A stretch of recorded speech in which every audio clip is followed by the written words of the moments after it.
Assalamualaikum warahmatullahi wabarakatuh. Kita sampai di pertemuan terakhir, di pertemuan 13, Backup and Restore, karena di pertemuan 14, itu di MySQL GUI Tools, kita tidak akan membahas, karena kita dari awal menggunakan SQL Server dan sudah menggunakan GUI. Jadi, pembahasan terakhir kita adalah Backup dan Restore.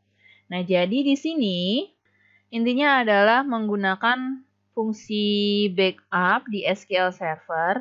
Jika ada yang masih menggunakan SAMPP, silakan mengikuti cara di sini. Ya, jika menggunakan SQL Server, saya akan membahasnya dengan GUI, ya, tidak lagi menggunakan query. Tapi mungkin bisa dicoba jika ingin menggunakan query. Ya, jadi untuk backup dan restore itu fungsinya adalah membackup semua data yang sudah kita simpan. Dan restore pun juga sama, mengembalikan data yang sudah kita simpan sebelumnya. Fungsinya adalah ketika ada hapus data yang tidak sengaja atau kesalahan sistem atau misalkan server yang tidak berjalan hingga akhirnya merusak data dari database. Nah, makanya kita membutuhkan membutuhkan backup. Nah, di sini contohnya kita akan membackup database penjualan.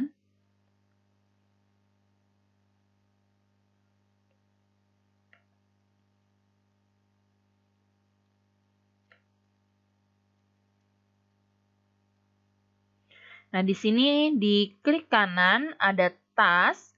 Lalu di sini ada backup dan restore. Kita coba backup-nya dulu. Nah, backup-nya di sini database, yaitu database yang sebelumnya kita pilih.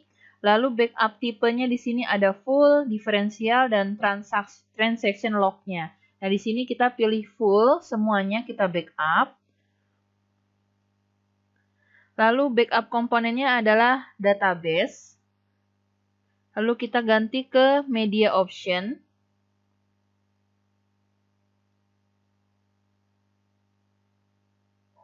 Nah, di sini ketika kita membackup, di sini ada pilihan append to existing backup set atau overwrite all existing backup set. Nah, kita pilih append to existing backup set karena supaya kita backup yang sudah ada tidak ditiban. Ya. Nah, di sini ya. Lalu di backup option di sini ada backup set. Backup set ini fungsinya untuk berapa hari sebelum beberapa hari sebelumnya yang ingin kita backup. Nah, kita di sini backupnya dari mulai awal ya. Lalu kita klik OK. Di sini simpannya itu di C program files Microsoft SQL backup penjualan.bak. Lalu kita OK. Nah, di sini backup database-nya sudah komplit atau sudah sukses ya. Bisa dibuka di folder C tadi. Nah, folder backup yang sudah kita buat tadi itu ada di C, program files, lalu Microsoft SQL Server, lalu di MS SQL Server dan MS SQL, lalu backup. Nah, ini adalah data dari backup-nya itu sendiri. Lalu selanjutnya, nah bagaimana ketika kita ingin membackup sebagian tabel ya. Nah, sebagian tabel, misalkan kita hanya ingin membackup tabel transaksinya, ya, atau tabel barang seperti yang saya buat kemarin untuk UTS kalian. Nah, itu ada di klik kanan, lalu tes, di klik kanan di database-nya ya, lalu tes. Lalu bagaimana ketika kita ingin membackup sebagian, jadi salah satu atau beberapa tabel saja, seperti kemarin saya memberikan data barang untuk UTS kalian. Nah, ini lalu bisa diklik kanan pada database, diklik task, lalu generate script. Nah, di sini ada choose object. Kita tunggu sampai load-nya selesai. Nah, di sini sudah selesai. Di sini ada script entire database. Nah, ini untuk semua database ya, semua database dan semua objek dari database-nya. Lalu kita pilihnya specific database object. Di sini ada tabel dan view. Kita pilih tabel. Nah, lalu kita pilih tabel yang ingin kita backup. Di sini ada barang, pembayaran, pembeli. Kita pilih pembeli. Lalu next. Nah, di sini klik advance. Tarik ke bawah. Nah, di sini ada type data to script. Jadi, kita memilih data kita dijadikan script itu hanya skemanya saja, datanya saja, skema, dan data. Ya. Nah, jadi skemanya itu maksudnya adalah bagian dari tabelnya ya. Di tabel pembeli, di tabel pembeli ada nama pembeli. Di tabel pembeli ada nama pembeli, ada pembayaran barang ya dengan tipe datanya. Nah, itu hanyalah skema only. Nah, sedangkan data only adalah hanya isinya saja, ya, datanya saja.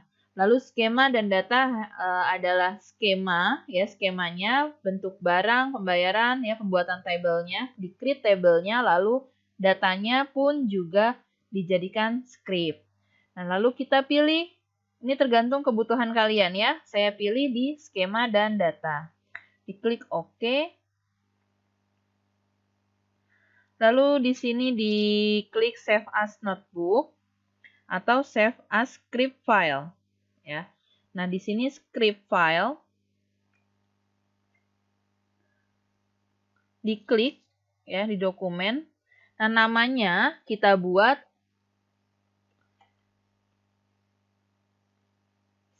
contohnya misalkan pembeli.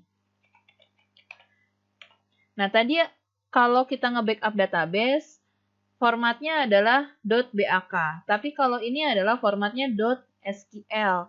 Jadi kita bisa langsung menjalankan sama seperti kalian menjalankan database kemarin. Ya, kita save. Lalu ini next. Di next lagi. Nah, di sini adalah proses merubah semua data menjadi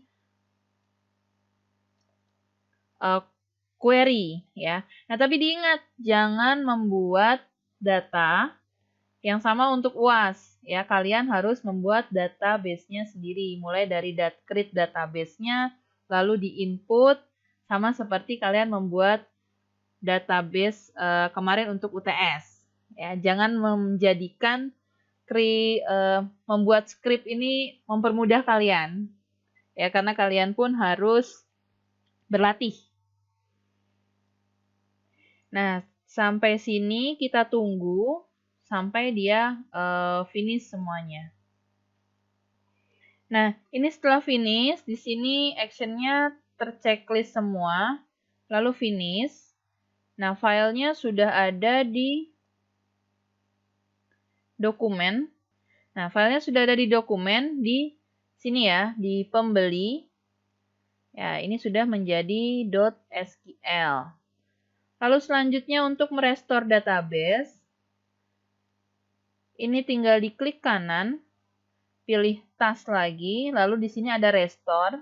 Di sini ada restore-nya database, file, dan group. Di sini kita pilih database, karena tadi kita filenya adalah BAK. Nah, di sini bisa pilih restore-nya itu, restore-nya sesuai device. Ya, kita sesuai device dan database. Kita pilih sesuai database karena sebelumnya sudah merestore, sudah membackup. Nah, di sini sudah ada last backup terakhirnya. Ya, backup terakhir itu hari ini Selasa 29 September jam 9.54. Ya, lalu kita klik OK karena ini satu-satunya data restore yang kita punya atau timeline di sini. Nah, di sini ada last backup-nya. Last backup itu ketika kalian terakhir backup, lalu ada spesifik data dan waktu.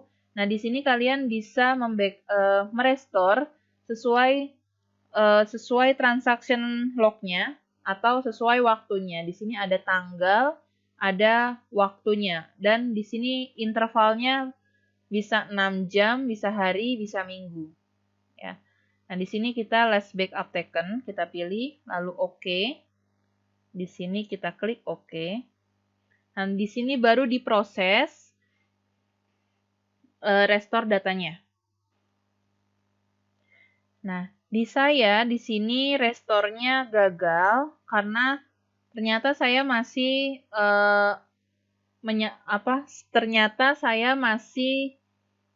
membuka database penjualan. Nah, di sini kita tinggal klik di sini overwrite the existing database. Berarti maksudnya kita menumpuk semua data yang sudah ada di dalam database penjualan. Jadi di-replace semuanya. Lalu di sini close existing connection to destination database. Jadi kita memastikan tidak ada koneksi ke database yang kita ingin replace. Lalu coba kita klik OK lagi. Nah, di sini sudah terrestore sukses ya, sudah sukses merestore database. Oke, sampai sini saya tutup untuk pertemuan restore dan backup dan restore. Dan sampai di sini juga pembahasan terakhir kita. Jika ada yang ingin ditanyakan, silahkan menanyakan di forum diskusi. Wassalamualaikum warahmatullahi wabarakatuh.